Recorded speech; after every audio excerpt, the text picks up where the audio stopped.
안녕하세요. 천사 같은 아들, 그리고 듬직한 남편과 단란한 가정을 꾸리고 살고 있는 30대 후반 여자입니다. 요즘엔 정말 이만하면 살만하겠다 하는 말이 절로 나옵니다. 이렇게 말하면 시작부터 살만하다는데 뭐하러 여기에 사연을 보냈나 싶으신가요? 제가 지금처럼 안정적인 가정을 꾸리기까지 산전수전을 겪었던 이야기를 들어보시면 30대 후반 나이에 참 별일이 많았구나 하실 거예요. 저는 산 좋고 물 좋은 전라도 시골 마을에서 참 힘들게 살았어요.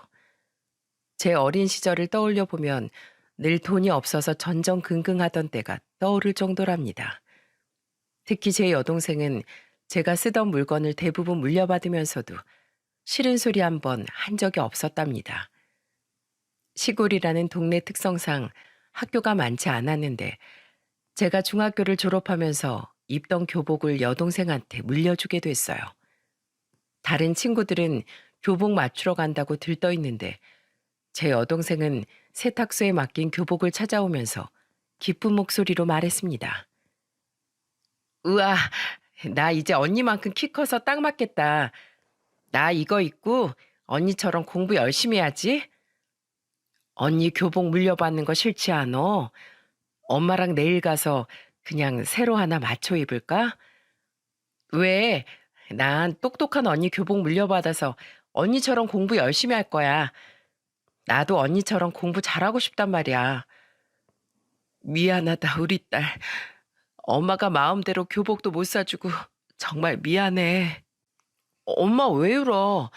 가족끼리 옷 좀 같이 입는 게 뭐 어때서? 엄마 울지 마. 나 진짜 괜찮다니까? 엄마는 씩씩하게 말하는 여동생을 보면서 끝내 참았던 눈물을 터뜨리고 말았어요. 그때는 엄마의 눈물을 이해 못했는데 제가 자식을 낳아보니까 왜 우셨는지 알겠더라고요. 좋은 것만 해주고 싶은 게 부모 마음인데 남들만큼 못해주는 것 같아서 마음이 아프셨던 것 같아요. 참 돈이 뭐라고 사람을 비참하게 하더군요. 게다가 돈이 없어서 포기해야 될 것도 많았어요. 당연히 돈이냐 공부냐를 두고 고민할 수밖에 없던 겁니다. 집안 형편상 손을 벌릴 수 없는 상황이다 보니까 저는 과감하게 대학교를 포기하기로 마음을 먹었어요.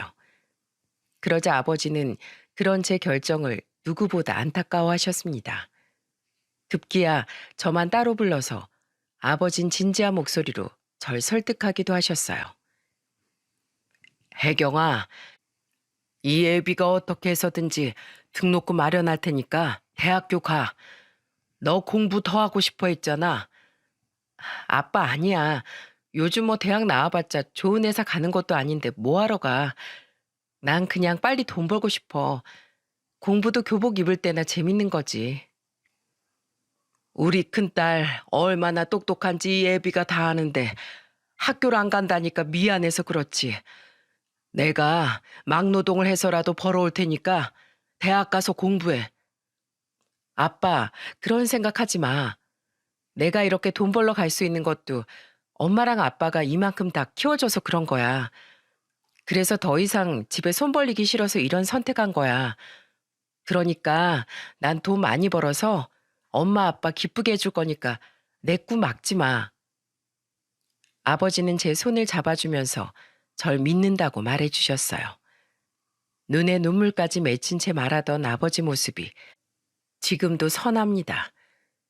경제적인 문제로 대학교 입학을 포기했던 저는 곧장 생산직으로 입사를 하게 됐어요. 너무 없이 자라서 그런지 돈은 거의 안 쓰고 대부분의 돈은 저축했었어요. 가난해서 불행한 건 아니었지만 불편하게 살 수밖에 없다는 걸 알아서 그랬던 것 같습니다. 그 후 막내 남동생은 전문대학교에 입학했고 여동생은 고등학교 졸업 후 생산직으로 취직하는 걸 선택했습니다. 저와 여동생은 먼저 사회생활을 시작하면서 돈이 좀 생기자 남동생을 챙겨주기 바빴어요. 전문대학교였지만 그래도 공부에만 집중하길 바라는 마음에 조금씩이라도 용돈을 챙겨줬었어요. 한 번은 밥 굶고 다니지 말라고 용돈을 조금 보냈더니 남동생이 저한테 전화해 놀란 목소리로 말하더군요. 누나, 뭐하러 돈을 보냈어? 엊그제 작은 누나가 용돈 보내줘서 아직 부족한 거 없어. 아, 정말? 난 너 돈 없다고 아르바이트 하러 갈까 봐 보낸 거지. 누나들도 힘들게 돈 버는데 용돈 그만 보내. 나 정말 괜찮아. 남동생은 혼자만 공부하고 있는 걸 엄청 미안해했어요. 그런 상황에 저랑 여동생이 용돈까지 보내니까 엄청 미안해하는 거예요. 그럴 필요 없다고 해도 남동생은 늘 식구들이 모이면 미안해하는 눈치였습니다. 그래서인지 나중에 꼭 취업해서 갖겠다는 말을 자주 했었어요. 그만큼 저희 삼남매는 서로를 위해주고 배려하면서 지내는 사이였답니다. 이런 우애마저 없었다면 정말 찢어지게 가난한 것도 모자라 사는 것 자체가 힘들고 고통스러울지도 몰라요. 하지만 서로를 위하는 마음 하나라도 인생이 사라진다는 걸 전 가족들을 통해서 자라는 내내 배울 수 있었습니다. 이런 환경에서 자란 저는 사람을 볼 때 무엇보다도 인간 됨됨이를 먼저 보게 됐습니다. 그래서 시간이 지나 직장 동료가 소개팅을 해준다고 했을 때도 그 사람이 무슨 일을 하는지보다 어떤 성격과 가치관을 가진 사람인지를 먼저 물어봤습니다. 그때 동료 소개로 만난 사람이 지금의 남편이에요.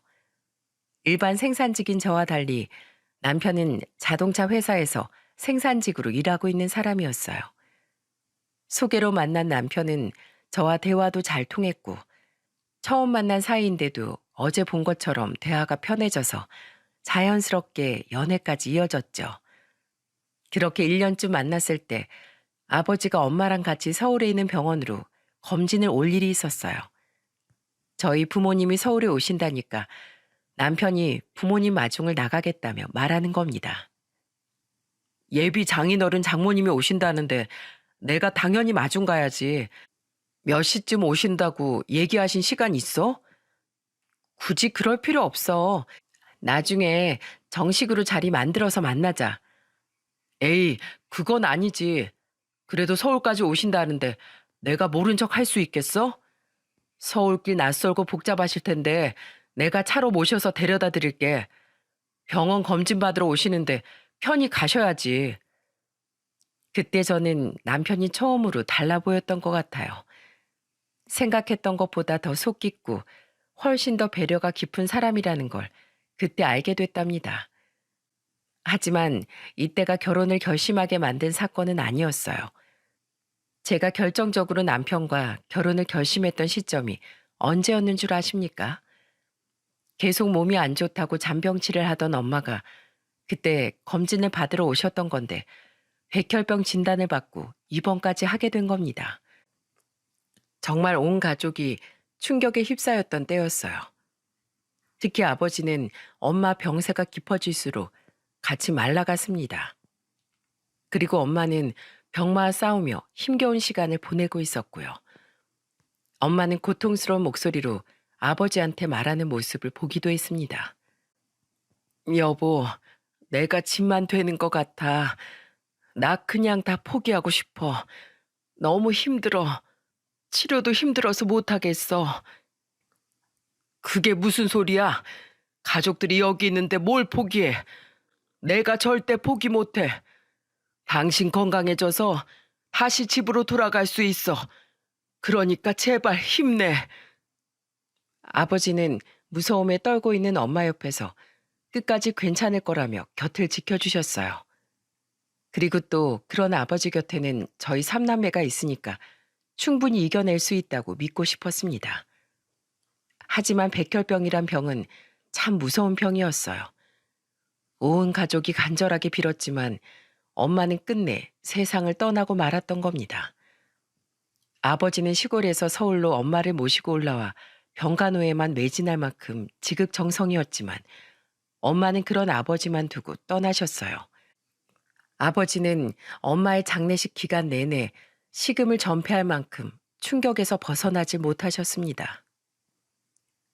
그래서 장례식장이 어수선해질 수도 있었지만 그때 남편은 결혼 전이었음에도 장례식장을 지켜줬어요. 슬픔에 잠긴 저희 가족을 대신해 손님들 안내도 하면서 든든하게 자리를 지켜주는 모습에 너무 고마웠습니다. 심지어 아버지가 아무것도 드시질 못하니까 죽을 직접 사서 아버지를 챙기기까지 했어요. 아버님, 죽이라도 좀 드세요. 뭘 좀 드셔야 힘을 내시죠. 아무것도 넘어가질 않아. 내가 죄인이야. 조금만 더 일찍 알았어도 이렇게 허망하게 떠나보내지 않을 텐데 내가 죄인이야. 아버님은 충분히 최선을 다하셨어요. 이런 모습 장모님이 보시면 속상해하실 거예요. 그러니까 두 숟가락이라도 드세요. 이러다 아버님도 쓰러지시겠어요. 남편은 3일 휴가까지 쓰고 장례식장을 지켰어요. 결혼 전이라 부담스러웠을 텐데도 끝까지 엄마의 빈소를 지켜주면서 가족들을 챙겨주는 모습에 저는 남편에게 너무도 고마웠습니다. 솔직히 이런 모습을 본다면 결혼할 사람이라는 확신을 느끼지 않겠습니까? 저는 엄마의 마지막 가는 길을 끝까지 지켜준 남편과 자연스럽게 미래를 그리게 됐어요. 그 후 2년 정도 지나 전 힘든 시기에 제 곁을 지켜준 남편과 결혼을 준비하게 된 겁니다. 남편과 저는 집안 경제 상황도 비슷했고 고등학교 졸업 후 바로 생산직으로 일을 시작했다는 것도 같았어요. 그래도 남편은 큰 대기업에서 생산직으로 일하다 보니까 저보다 월급이 좀 더 많은 편이긴 했습니다. 아무래도 남편이 돈을 많이 벌다 보니까 시댁은 경제 상황이 저희 집과 달리 편하게 사는 그런 시기였어요. 알고 보니까 남편은 시댁 식구들 생활비, 대출금 등 부담하고 있는 게 많았던 겁니다. 심지어는 신우의 대학 등록금까지도 내줬다는 거예요. 그래서 저는 이런 상황에 대해 넌지시 물어봤던 적이 있어요. 그러자 남편은 아무렇지 않은 듯 말했습니다. 우리 아버지가 일찍 돌아가셔서 엄마가 고생을 많이 하셨어. 예전에 청수일 하시다가 다치신 적이 있는데 그때 일 못하게 되면서 내가 생활비 좀 드리려다 보니까 이렇게 된 거야. 아프신 엄마 계속 일하게 할 수도 없고 내가 또 그만큼 잘 버니까 집안에 보탬이 돼야겠다 싶어서 이렇게 살고 있어. 남편은 일찍 떠난 아버지의 빈자리를 채우고 있었어요. 그때는 다친 엄마를 걱정하면서 묵묵하게 자식된 도리를 하는 남편이 든든해 보였습니다. 솔직히 돈을 아무리 잘 번다고 해도 선뜻 가족을 위해서 돈 쓰려고 하면 아까워하는 사람들도 있지 않습니까? 저는 그런 부류의 사람들과 가치관이 잘 맞지 않아서 그런지 남편이 저랑 가치관이 맞다고 생각했어요. 집안이 평안해야 밖에서 무얼 해도 다 잘 풀린다고 믿었거든요. 그때 제가 시댁에 인사 갔을 때도 시모를 처음 만났을 때 안타까움을 느끼기도 했어요. 당시에 시댁에서 결혼 날짜, 신혼집에 대해 대략적인 상의를 하는데 시모가 곰곰이 생각하더니 대뜸 제 손을 잡고 말하는 겁니다. 내가 우리 서방 일찍 죽고 우리 자식들 혼자 키우느라 고생 많이 했는데 우리 아들이 벌써 이렇게 결혼할 여자를 데려올 만큼 다 컸네. 참하기도 해라. 우리 아들이 이제 29살인데도 난 떠나보낼 준비가 안 된 것 같아. 어머니 마음도 힘드실 것 같아요. 그동안 같이 지낸 세월이 있으니까 힘드실 것 같아요. 그러니까 남편 떠나고 아들, 딸 품에 끼고 지금까지 셋이 살았는데 저렇게 장성한 아들이 출가한다고 생각하면 가슴이 먹먹해. 내가 솔직히 놓아주고 싶질 않구나. 그래서 말인데 내가 마음적으로 적응할 때까지만 한 몇 년만이라도 같이 이 집에서 살아주면 안 되겠니? 내가 이렇게 부탁할게. 저는 간절한 목소리로 같이 살자고 말하는 시모의 부탁이 당황스러웠어요. 저도 20살 이후론 부모님과도 떨어져 살았기 때문에 과연 시댁에 들어가서 같이 사는 게 괜찮을까 의문이었습니다. 혼자서 산 기간이 있다 보니까 어른을 모시고 사는 게 괜찮을까 싶었던 거예요. 그런데 너무도 간절하게 부탁하는 시모를 보니까 그때는 저도 떠난 엄마 생각이 나서 마음이 안 좋았습니다. 그래서 우선 그날은 좀 더 고민을 해보겠다며 시댁을 나왔어요. 그래서 남편과 신혼집을 알아보던 중 대출받을 금액이 부담스러워지기 시작했습니다. 양가의 손벌릴 처지도 아니라 모은 돈에서 해결해야 했는데 대출을 많이 받아야 되는 상황인 거예요. 이런 고민이 커질 때쯤 시모는 저한테 따로 전화까지 하면서 저와 가까워지려고 노력하셨어요. 그때는 시모가 정말 절 순수하게 며느리로 인정해 주시는 줄 알았습니다. 그래서 그때 시모가 반갑게 건 전화를 반갑게 받았어요. 어머님, 제 번호는 어떻게 하시고 전화를 다 주셨어요? 우리 아들한테 물어봤지. 너 이맘때쯤 감기 잘 걸린다면서? 내가 집에서 직접 담근 유자청이 있는데 와서 가져가라고. 온 김에 나랑 밥도 같이 먹고 가. 정말요? 저야 감사하죠. 내일 집으로 들릴게요. 그때가 초겨울이었는데 그맘때 감기로 고생하는 제 얘기를 시모한테 남편이 했던 거예요. 그걸 시모가 듣고 기억했다가 절 챙겨주겠단 거였죠. 이런 세심한 챙김이 전 너무 감사하고 좋았어요. 엄마가 떠난 빈자리가 채워지는 느낌이었달까요? 게다가 시댁에서 시모와 둘이 밥을 먹고 나오는데도 불편함이 전혀 없더라고요. 그래서 저는 남편과 신혼집을 고민하다가 큰 결심을 하고 물었습니다. 우리 생각보다 대출받아야 될 금액이 너무 크지 않아? 이러다 이자까지 생각하면 매달 나가는 돈이 너무 많을 것 같은데. 그런가? 내가 돈을 좀 더 많이 모아둘 걸. 생각보다 많지가 않네. 우리 그냥 어느 정도 목돈을 모을 때까지 어머님 댁에서 같이 지낼까? 돈 좀 모아서 분가하면 대출금 부담되지도 않을 것 같은데, 안 그래? 괜찮겠어? 생각보다 어머님이 나도 잘 챙겨주시기도 하고, 나도 어머님이 불편하지 않아서 노력하면 잘 지낼 수 있을 것 같아. 제가 시댁에 들어가 살기로 결정하니까 대출금으로 골치 썩던 남편은 기뻐했어요. 저도 당장 매달 나갈 돈이 줄어드니까 부담을 덜어서 마음은 편했습니다. 시댁에서 목돈만 모아서 독립하면 될 거라고 믿은 거예요. 하지만 늑대 피하려다 호랑이 만난다고 제가 딱 그 꼴이었습니다. 남편과 행복한 미래를 그리면서 결혼했지만 제 결혼 생활이 어땠는 줄 아십니까? 정말 가시밭길을 걷는 것처럼 힘든 나날이었어요. 초반엔 정말 아무런 탈 없이 무난하게 지냈습니다. 저나 남편 둘 다 회사를 다니니까 집에만 있는 시모와 부딪힐 일이 크게 없었어요. 하지만 제가 남편보다 조금 더 일찍 퇴근을 하다 보니까 직접적으로 시모를 대면하는 일이 더 많긴 했었습니다. 그러던 어느 날 오랜만에 일찍 퇴근한 김에 시장을 봐왔는데 시모가 집에 들어오는 저를 보더니 제 시장 바구니를 낚아채 가는 거예요. 그러더니 식탁에 시장 봐온 물건들을 다 쏟아내더니 갑자기 오이를 하나 집어들면서 까탈스러운 목소리로 말했습니다. 너 지금 오이를 마트에서 산 거야? 저기 마트 뒤에 시장으로 가면 500원이나 싸게 살 수 있는 거 몰라? 다른 거 사다 같이 산 건데 오이만 사러 시장까지 누가 가요? 얘 좀 봐라. 너 땅 파면 500원 나와? 어? 티끌 모아서 태산이란 말이 괜히 있는 줄 아냐고. 한 푼이라도 아껴 써야 집을 살 거 아니야. 저는 시장 봐온 물건으로 트집을 잡는 시모가 이해가 안 갔어요. 솔직히 편하자고 마트 가는데 그 500원 아끼겠다고 시장 갈 사람이 어디 있겠습니까? 그리고 제가 돈을 안 버는 것도 아닌데 왜 그렇게까지 아껴야 하나 싶었어요. 그래서 저는 시모의 말에 억울하다는 듯이 말했죠.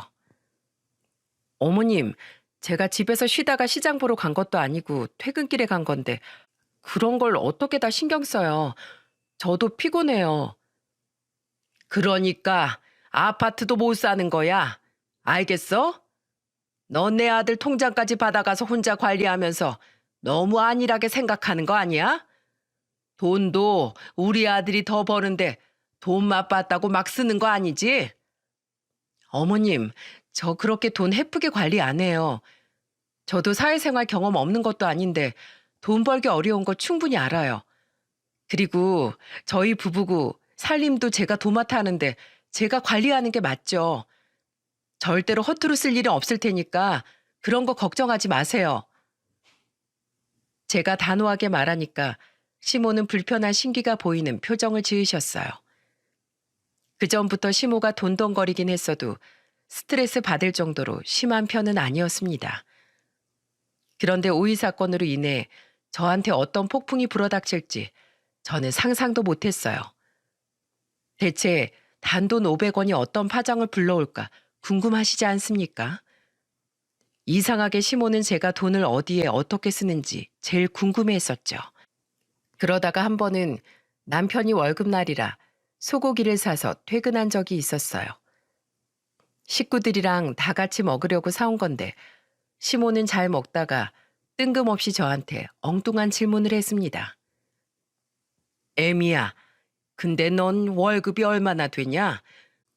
우리 아들보다 네가 덜 벌지? 그렇죠. 아무래도 남편이 저보다 회사가 더 좋잖아요. 그리고 복지도 더 좋은데 저랑은 비교할 수가 없죠. 거의 100만 원 넘게 차이 날걸요? 넌 입에 풀칠한 만큼 벌면서 무슨 횡재야? 안 그러니? 갑자기 돈 좀 생겼다고 막 쓰기만 해봐. 그땐 우리 아들 통장 내가 관리할 거다. 알겠니? 갑자기 밥 잘 먹다가 이게 무슨 소린가 했어요. 남편도 절 보면서 같이 황당한 표정을 지을 만큼 기가 막혔던 겁니다. 그래서 남편은 고기를 굽다 말고 시모를 보면서 말했습니다. 엄마, 우리 부부 돈 관리는 아내한테 전적으로 맡기기로 했어요. 그리고 이 사람이 사치 부리는 사람도 아니고 왜 그렇게 날선 얘기를 하세요? 난 그냥 요새 뉴스 보니까 요즘 여자들이 보통이 아니니까 하는 소리지. 어떤 집은 아내가 돈 관리한다고 남편 월급까지 가져가서 관리하더니 돈 들고 날랐다잖아. 그게 남 일이라는 법이 있어? 사고는 갑자기 나는 거라니까. 그럼 엄만 이 사람이 돈 들고 나를 사람이란 거예요? 이 사람 나보다 월급 적어도 돈 알뜰살뜰 잘 모은 사람이에요. 사람이 돈 버는 것보다 관리하는 게 더 중요한 거예요. 그러니까 엄마도 우리 부부 돈 관리에 그런 의심하지 마세요. 난 너 걱정돼서 한 소리지. 내가 꼬투리 잡아서 싸우자고 한 소린 줄 알아? 좋은 소리도 계속하면 잔소리예요. 그러니까 우리가 알아서 하게 그냥 두세요. 시모는 남편이 선을 그으면서 말하니까 서운해하는 눈치였어요. 그런데 옆에 있던 신우는 그 모든 상황을 지켜보더니 갑자기 절 한번 흘겨보는 겁니다. 그때 무언가 잘못되고 있다는 걸 느꼈어요. 신혼 초반에 이게 말이 됩니까? 저랑 남편이 못 보는 것도 아니고 시모 눈살에 정말 괜한 눈치를 보게 된 거예요. 그런데 이 와중에 한술 더 뜨는 사람이 신우였어요. 같이 살다 보니까 우편물이 한꺼번에 왔는데 신우가 저희 부부 허락도 없이 남편 카드 명세서를 보고 있던 겁니다. 저는 퇴근하고 집에 왔는데 신우가 식탁에서 책을 보고 있는 줄 알았어요. 뭘 그렇게 자세히 보나 봤더니 글쎄 남편 카드 내역서라서 전 깜짝 놀라서 물었어요. 아가씨, 왜 저희 카드 내역서를 보고 있어요? 이게 뭐라고 서로 숨겨요?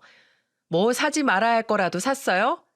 따지고 보면 이 카드 오빠가 결혼하기 전엔 제가 쓰던 우리 오빠 카드예요. 그땐 그랬다고 해도 지금은 부부가 공동으로 쓰고 있는 카드잖아요. 그걸 이렇게 막 보면 어떡해요? 제가 아가씨랑 카드 내역서로 실랑이를 하고 있으니까 시모가 소란스러운 소리를 듣고 주방으로 나왔습니다. 그러더니 무슨 일이냐면서 아가씨를 보면서 물었어요. 그러자 아가씨는 기다렸다는 듯이 시모를 보면서 당당하게 말했어요. 엄마, 이것 좀 봐. 백화점에서 19만 원 쓴 것 좀 보라니까. 내가 이거 보고 있는데 세원이가 나보고 카드 내역서 왜 보냐고 막 화내고 있잖아. 뭐? 19만 원? 아니 넌 공장에서 일하는 애가 백화점에서 살 게 뭐가 있다고 19만 원이나 되는 돈을 써? 이거 뭐 산 거야? 빨리 말해. 이거 뭐냐고? 아가씨 말에 시모는 잔뜩 화가 난 채 저한테 소리치는 겁니다. 그래서 저는 시모를 보면서 비아냥거리면서 말했어요. 그 돈으로 뭘 샀는지 진짜 궁금하세요? 말해드려요? 당장 말해봐. 이거 어디 쓴 건데? 그거 남편 겉옷 산 거예요.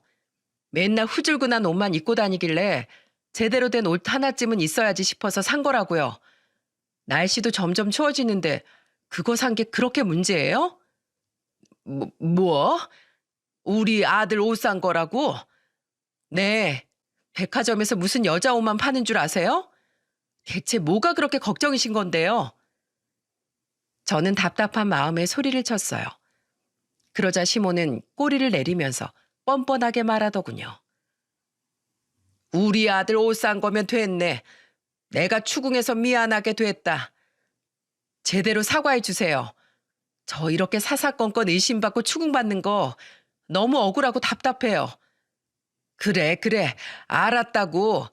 이런 거 안 볼 테니깐 지지고 볶든 알아서 해. 시모는 제가 남편 새로 산 외투까지 보여주면서 말하니까 신우랑 같이 꼬리를 내렸어요. 정말 제가 사치라도 부려서 이런 오해를 받으면 억울하지라도 않았을 거예요. 그런데 이건 완전 생트집 아닙니까? 알고 보니까 시모는 제가 사치를 부려서 지원받던 게 끊길까 봐 전전긍긍하고 있던 거였어요. 정말 어이가 없었습니다. 솔직히 결혼한 아들이 주는 생활비에 용돈까지 챙겨주는 게 흔합니까? 기왕 같이 사는 거 생활비 명목으로 드리는 건데도 시모는 저를 감시하듯 봤어요. 그래서 결국 이날 사건으로 남편까지 나서서 노발대발한 결과 시모와 신우는 그 후로 돈 이야기를 잘 꺼내지 않았어요. 이것도 다 맞춰가는 과정이겠지 싶어서 남편과 저는 마음을 다잡으려 했습니다. 그래도 돈은 확실히 잘 모이고 있어서 그걸로 위안을 삼고 있었죠. 어릴 때 제가 힘들게 커서 그런지 저는 돈 모으는 게 1순위였나 봐요. 시모와의 관계에서 스트레스를 받긴 했지만 남편이 제 편에서 항변을 해주니까 지낼만 하더라고요. 아마 중간에서 제 역할 못하는 남편이었다면 견디지 못했을 거예요. 그런데 돈 문제를 떠나서 저희 부부한테는 또 다른 걱정이 있었어요. 그때 제가 결혼 3년 차였는데도 아이가 안 생겼습니다. 단란한 가정을 꿈꾸는 저희 부부는 검사도 받아봤지만 아무런 문제가 없다는 말만 들었던 겁니다. 그때 저한테 가장 눈총을 준 사람이 옆에 있던 시모였어요. 시모는 저만 보면 돈 아니면 손주 타령을 하기 바빴습니다. 시모는 TV에서 갓난아이만 나와도 저 들으라는 식으로 비꼬면서 말했습니다. 여자가 시집가서 애 낳아야지. 억척스럽게 돈만 벌면 뭐하고 살아? 애가 없으면 부부가 무슨 재미로 살아? 저러다가 돈 들고 나르려는 거 아니야? 보통 작정하고 튀는 애들이 애가 없어서 잘 도망가던데.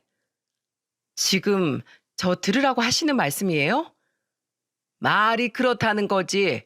왜, 찔려? 하긴 너도 여자 구실 못하고 있는데 찔리기 하겠지. 남의 집 대 끊어 놓으려고 결혼했어? 시집 왔으면 애를 낳고 살아야 할 거 아니야?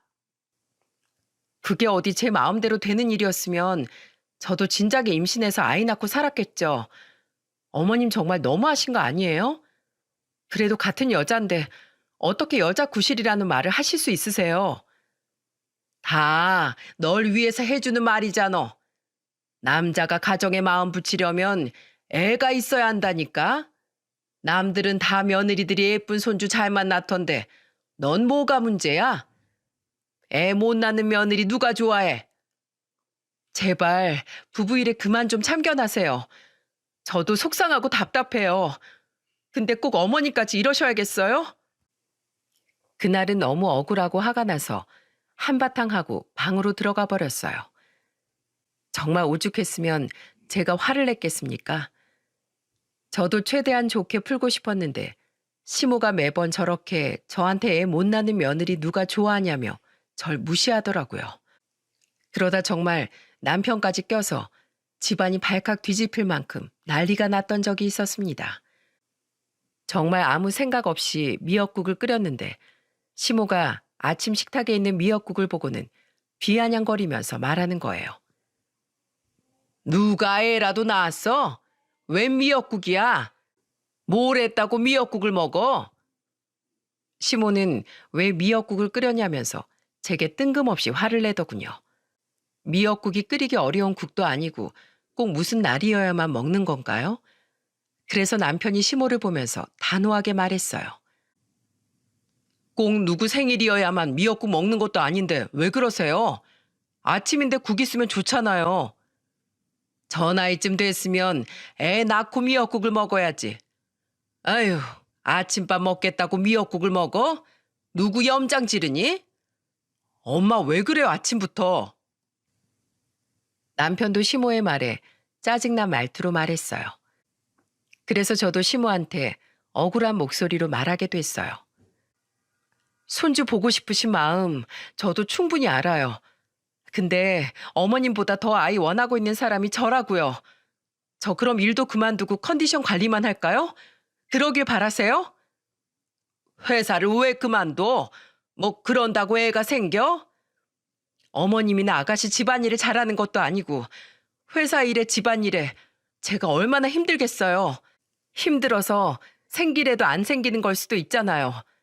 자꾸 이러시면 저 회사 그만두고 전업주부 할게요. 제가 회사를 그만두겠다고 하자 시모는 크게 당황한 눈치였어요. 남편이 아무리 잘 번다고 해도 시모는 아마 남편 혼자 돈 버는 꼴은 못 견딜 것 같았거든요. 제 예상이 적중하듯 시모는 깨갱하면서 말하더군요. 그래, 일단 진정하고 내가 말이 좀 심했어. 됐지? 사과해 주세요. 그리고 아이 문제는 저희 부부가 알아서 하게 신경 꺼주세요. 내가 선 넘었어. 미안하다.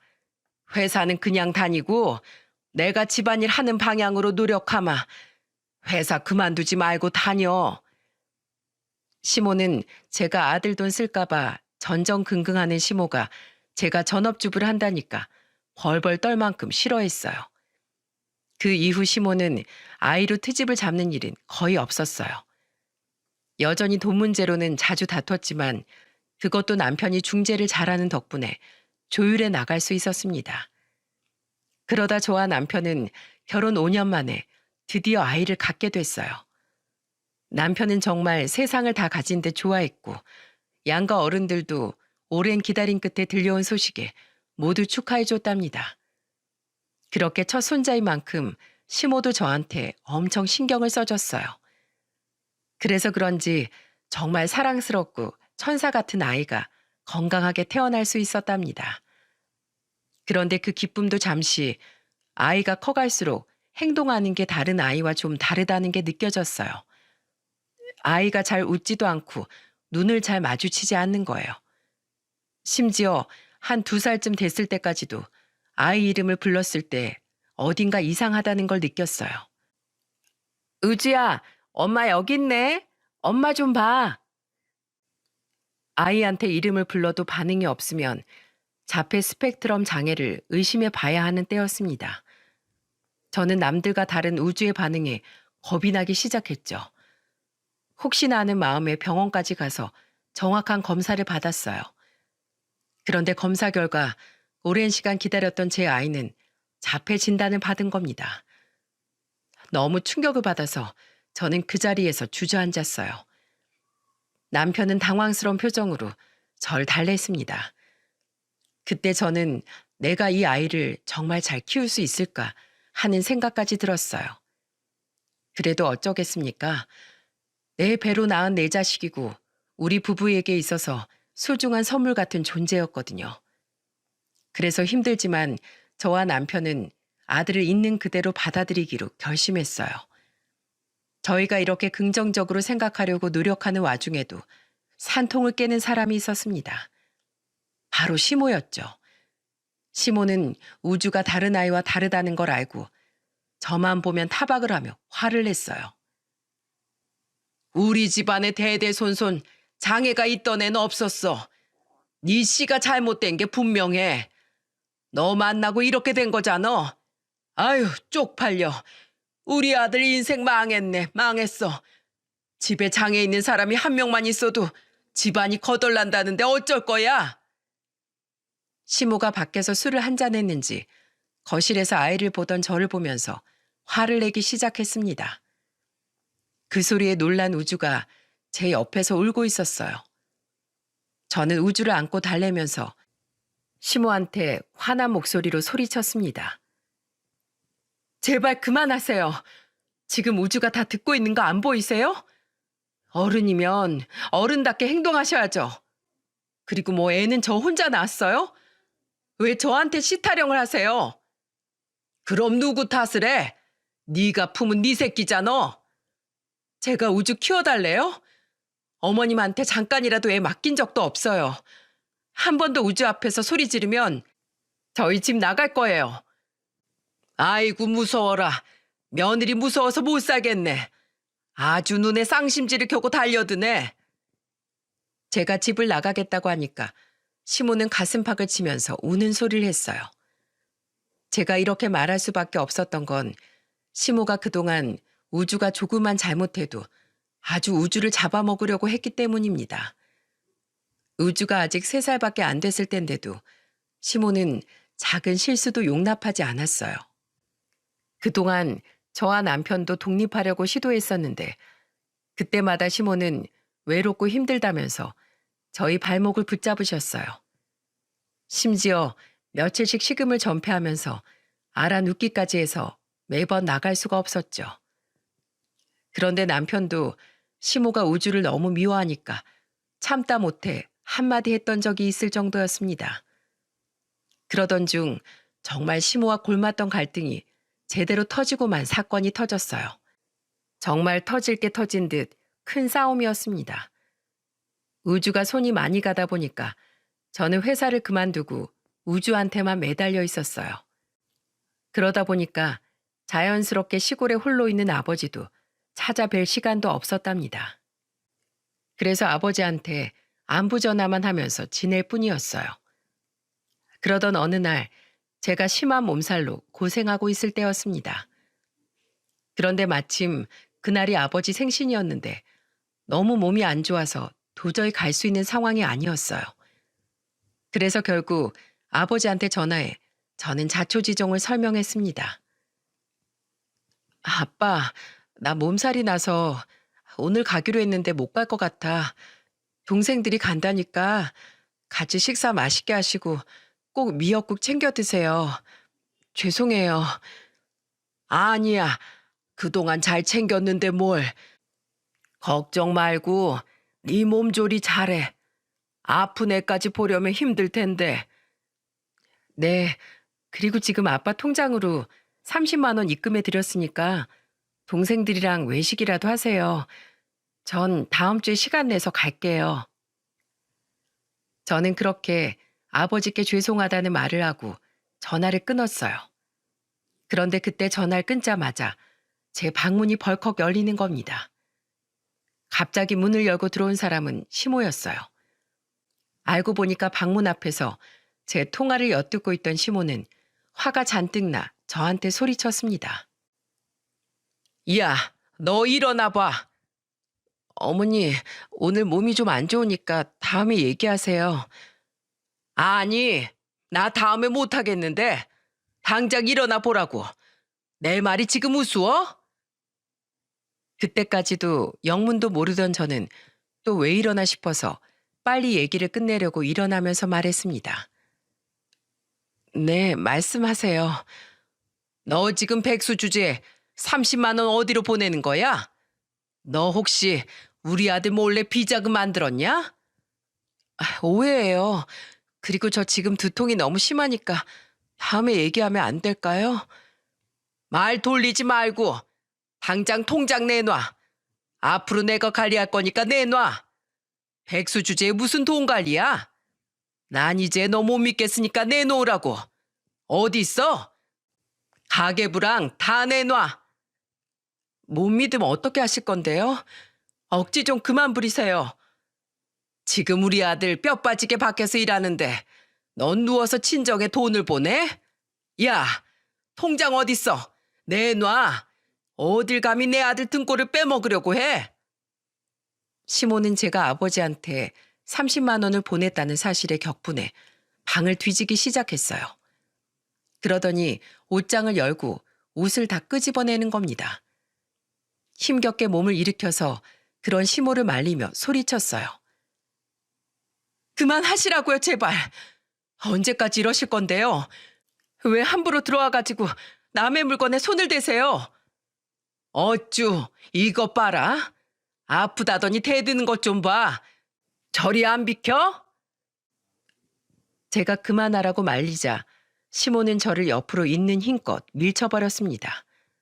그런데 거기서 제가 뒤로 넘어지면서 문턱에 딱 엉덩이 뼈가 찍힌 거예요. 순간적으로 일어날 수 없을 정도로 엉덩이에 큰 통증이 느껴졌어요. 그런데 제가 아파하니까 시모는 뭘 하는 줄 아십니까? 쇼하고 앉아있네. 야, 그래서 통장 어디냐고? 진짜 너무하시네요. 백날 뒤져보세요. 통장이 장롱에 있는지 보시라고요.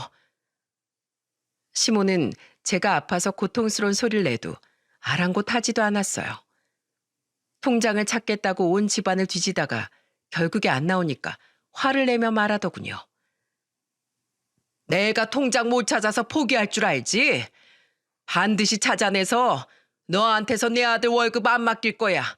알겠어? 제가 넘어져서 일어나지도 못하는데 어쩜 자기 할 말만 하고 시모는 나가버리는 거예요. 그 순간 서럽고 화가 나는데 정말 움직이기도 힘든 고통에 저는 휴대폰을 들어 혼자 119를 불렀습니다. 병원에 가보니까 정말 뼈에 실금이 간 상태였어요. 몸도 원래 좋지 않은 상태라 시모가 밀치는 힘에 떠밀려서 넘어진 겁니다. 그때 남편이 제가 병원에 실려왔다는 전화를 받고 황급히 달려왔어요. 절 보자마자 남편은 놀란 목소리로 물었고 저는 시모와 있었던 일을 다 얘기해 줬습니다. 그리고 남편을 보면서 울면서 말했어요. 우리 아버지 생신에 보낸 30만 원에도 날 잡아먹으려고 하는데 앞으로는 얼마나 더 심해지겠어. 우주 태어나고부터 단 하루도 조용한 날이 없잖아. 나 이대로 못 살아. 여기서 선택해. 나야 엄마야. 여보 미안해. 당신하고 우리 아들이 가장 소중한데 내가 너무 방관했어. 정말 미안해. 당신 치료받는 동안 내가 다 되돌려 놓을게. 남편은 저한테 다 바로잡겠다면서 다짐을 하고 나갔어요. 그렇게 병원을 빠져나간 남편이 무엇부터 했는 줄 아십니까? 바로 용달차를 불러서 시댁에 있는 저희 세 식구 짐을 모조리 다 싣고 있었어요. 그러자 시모는 남편의 행동을 보고 놀라 소리쳤다고 했어요. 정우야, 아니 너 왜 그래? 저 더 이상 여기서 안 살 거니까 알아서 사세요. 아들로서 할 만큼 했는데 어머님은 대체 며느리한테 왜 그러세요? 네? 난 걔가 네 돈을 막 쓰는 것 같아서 그런 거지. 글쎄 친정에 30만 원을 보내더라니까. 그거 제가 보내라고 한 거예요. 오늘 장인어른 생신인데 아내가 아파서 못 가니까 보낸 거라고요. 뭐? 아니 그래도 그렇지. 30만 원은 너무 큰 돈이잖아. 큰 돈이요? 그동안 엄마랑 동생한테 제가 준 돈은 작아요? 더 이상 제 아내한테 쪽팔려서 이렇게 못 살아요. 그러니까 더 이상 저한테 의지하지 마세요. 아시겠어요? 저 그동안 할 만큼 했으니까 앞으로 엄마 힘으로 대출금 갚고 생활비도 다 벌어 쓰세요. 시모는 짐을 싸는 남편을 말리면서 못 나가게 하려고 했어요. 하지만 이미 결심한 남편은 우주 신발 하나까지 모조리 챙겨 용달차에 싣고 나온 겁니다. 그리고 이사업체에 이삿짐 보관을 부탁하고 집을 알아봤어요. 남편은 그때 여동생한테 우주까지 부탁하고 급하게 집을 알아보러 다녔습니다. 그래서 저는 퇴원하는 날 여동생 전화를 받고 남편이 그 며칠 사이에 얼마나 고생했는지 전부 다 들을 수 있었어요. 그리고 제가 퇴원하던 날 저는 남편이 급히 계약한 집으로 가게 된 겁니다. 분명 처음 들어가는 집인데 울컥해서 눈물이 나더라고요. 낯선 집인데도 내 보금자리가 생긴 것 같아 안도감까지 들었습니다. 그동안 저는 시모와 살면서 그곳이 마치 창살 없는 감옥과 같았어요. 급하게 마련한 집이 비록 고급 아파트도 아니었지만 정말 내 집이다 싶은 안정감을 느꼈습니다. 제가 울면서 들어오니까 남편은 저를 가만히 안아주면서 말했어요. 그동안 내가 안일하게 생각했어. 당신이 항상 씩씩하게 지내서 난 괜찮은 줄 알았어. 더 일찍 마련했어야 했는데 미안해. 우주가 아프니까 나도 경황이 없어서 당신을 미처 생각 못했네. 정말 미안해. 이제 우리 엄마 볼 일 없어. 그러니까 아무 걱정하지 마. 내가 다 정리했어. 앞으로 우리 식구들 안 보고 살아도 되니까 장인어른 더 잘 챙겨드리면서 살자. 저는 그날 지난 세월의 서름이 폭발해서 목 놓아 울었습니다. 그날 저는 이사한 집에서 단잠에 빠져들었어요. 그리고 다음 날 시모를 경찰에 신고하고 고소도 진행하려고 했습니다. 하지만 남편이 이제 시모와 연을 끊기로 했다는 말에 아무것도 하지 않았어요. 사실 시모한테 가장 큰 벌은 남편이 생활비를 안 준다는 거 아니겠습니까? 지금까지 시모는 용돈의 생활비까지 전부 남편이 해줬지만 이제는 혼자 벌어서 살아야 하는 겁니다. 이 사실만으로도 시모 인생은 고생 시작이었던 거예요. 집에서 놀기만 한 사람이 나가서 돈을 벌 수 있을 리가 없었어요. 제 예상이 적중하듯 시모는 2주도 안 지나서 전화하더니 애처롭게 제게 뭘 하는 줄 아십니까? 애미야, 미안하다. 내가 잘못했다. 난 네가 그렇게 넘어질 줄 몰랐어. 아프면 말을 하지. 그럼 내가 병원에 데려갔을 거 아니야. 제가 아프다고 몇 번을 말했는데요. 사람이면 아픈 사람한테 그렇게 못해요. 아세요? 도대체 내가 무슨 잘못을 했길래 그러세요? 손주까지 무시하면서 인생을 왜 그따위로 사는데요? 뭐? 따위? 그래도 말이 좀 심하지 않니? 이게 심해요? 그동안 제가 어머님한테 들은 말은 안 심하고요? 지금 남편 때문에 억지로 참고 있는 거예요. 그러니까 더 이상 저한테 화나게 하지 마세요. 그리고 그렇게 손주 타령 해놓고 손주 제대로 한 번도 안아준 적도 없죠. 그런 사람이 한 번 봐달라고 하면 믿어지시겠어요? 그리고 그런 사람이 무슨 할머니 자격이 있냐고요. 더 이상 어머님이랑 볼 일 없으니까 전화하지 마세요. 그동안 전 쌓였던 말을 털어내고 전화를 끊어버렸어요. 그 후로 저는 시모 전화를 아예 안 받고 거절했습니다. 그랬더니 시모한테 문자 폭탄이 날아왔어요. 우주가 보고 싶구나. 정말 미안하다. 우리 다시 잘 지내보자꾸나. 매일 밤 나 울면서 사주하고 있어. 시모의 이런 절절한 문자에도 전 흔들리지 않았어요. 누가 봐도 시모는 식당 일이나 청소를 하기 싫어서 급하게 사과하는 거였거든요. 그야말로 생쇼로 보일 수밖에 없었습니다. 이게 벌써 2년 전 사건이네요. 그동안 사연 채널에서 고부 갈등 사연 많이 들었지만 겪어본 사람만 아는 억울함이 있어요. 듣다 보면 이렇게 심할까 싶은 사연도 막상 그 상황이 되면 정말 서로 끝장보게 싸우게 되더라고요. 그래서 저도 세상에 이런 일도 있었다고 알리고 싶어 사연을 보내게 됐어요. 그리고 저처럼 아픈 자녀를 둔 부모님들께 응원 한 말씀 드리고 싶었습니다. 제가 키워보니까 정말 힘들다는 건 누구보다 잘 알고 있어요. 겪어본 사람들만 아는 아픔이 있지 않겠습니까? 하지만 여러분들이 정말 웃음을 잃지 않고 힘내셨으면 좋겠어요. 다른 아이보다 2배로 힘들지만 잘 크고 있는 모습 보면 피로가 사라져요. 제가 힘겹게 가정의 평화를 이룬 만큼 여러분들도 행복하길 바라겠습니다. 지금 저는 남편과 시골 아버지도 자주 찾아뵙고 잘 지내고 있답니다. 특히 우주가 시골에 가면 마음껏 뛰노는 걸 좋아해서 자주 가게 되네요.